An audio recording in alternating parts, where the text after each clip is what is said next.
গঠন মুমিন মুসলমান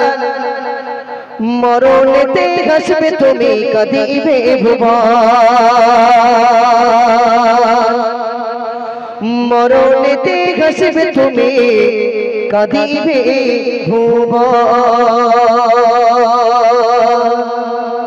এমন জীবন করো গঠন মুমিন মুসলমান এমন জীবন করো গঠন মুমিন মুসলমান মরণেতে হাসবে তুমি কাঁদিবে ভুবন মরণেতে হাসবে তুমি কাঁদিবে ভুবন মরণেতে হাসবে তুমি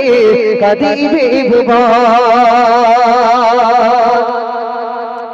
একটি গাড়ির চারটি চালক একটি প্যাসেঞ্জার আর যাইবে চলে কবর দেশে কাঁদিয়ে সবার তুমি যাইবে চলে কবর দেশে কাঁদিয়ে সবার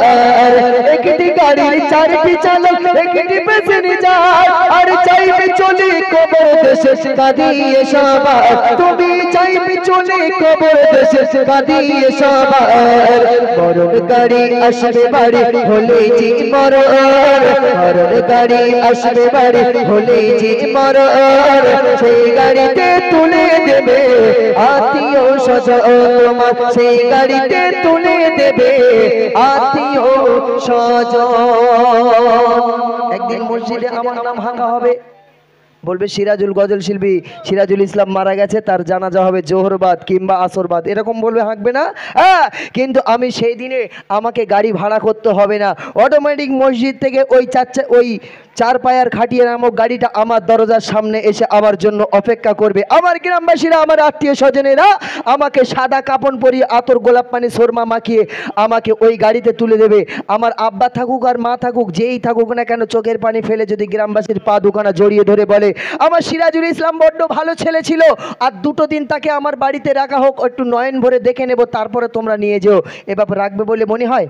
রাখবে না ওই জন্য আল্লাহ তখন গ্রামবাসীরা বলবে আর দেরি করা যাবে না কারণ আল্লাহ গাড়ি পাঠিয়েছে এখানে দেরি করার কোনো লাইন নেই সেই জন্য দেখবেন মারা গেলে সঙ্গে সঙ্গে যত তাড়াতাড়ি পারে দাফন কাপনের ব্যবস্থা করে ঠিক কিনা ভাই হ্যাঁ বলছে দেখুন নেই জানালা নেই দরজা এমন কঠিন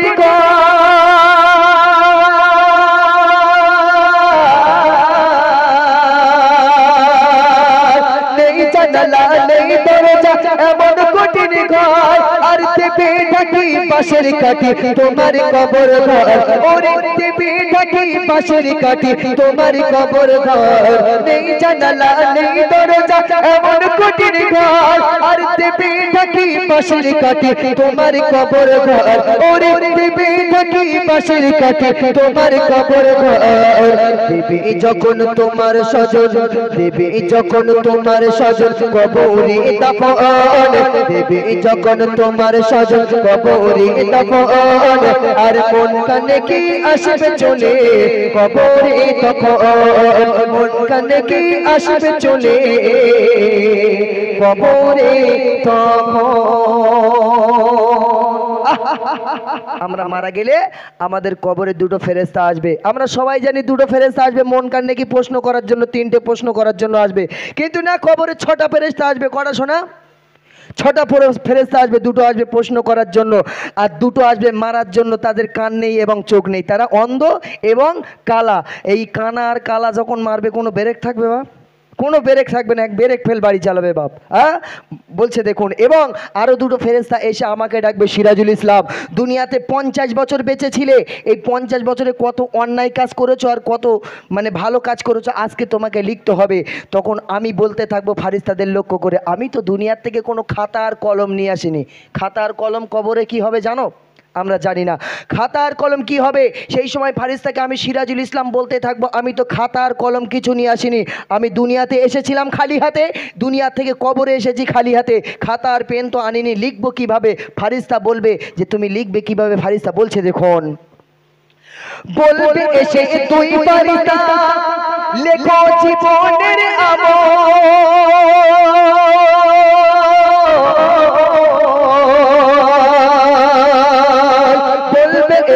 তুই ফারিস্তা লেখো জীবনের আমল আর লিখতে গিয়ে চোখের পানি ঝরবে অনার গাল তোমার লিখতে গিয়ে চোখের পানি ঝরবে অনার গাল বলবে এসে তুই ফারিস্তা লেখো জীবনের আমল আর লিখতে গিয়ে চোখের পানি ঝরবে অনার গাল তোমার লিখতে গিয়ে চোখের পানি ঝরবে অনার গাল সেদিন তোমার খাতা হবে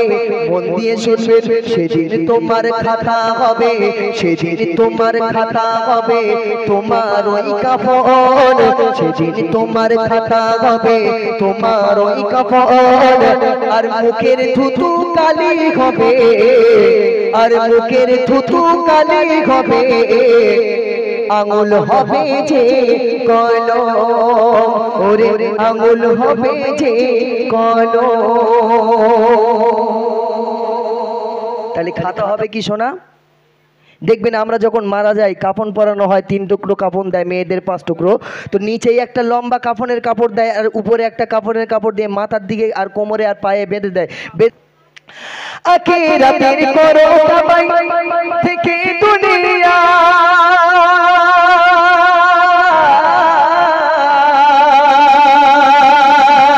আখিরাতের করো কামাই থেকে দুনিয়া মনের কো দুনিয়া তোমার থাকার জায়গা নয় তুমি মনের কো এই দুনিয়া থাকার জায়গা নয় আখিরাতের করো কামাই থেকে দুনিয়া মনের কো দুনিয়া তোমার থাকার জায়গা নয় তুমি মনের কো দুনিয়া তোমার থাকার জায়গা নয় ছোটা ছোটি দৌড়া দৌড়ি আজ কিসের আয়োজন ছোটা ছোটি দৌড়া দৌড়ি আজ কিসের আয়োজন আর সিরাজুল ইসলাম নেবে বিদায় আজ তারি আয়োজন আর সিরাজুল ইসলাম নেবে বিদায় আজ তারি আয়োজন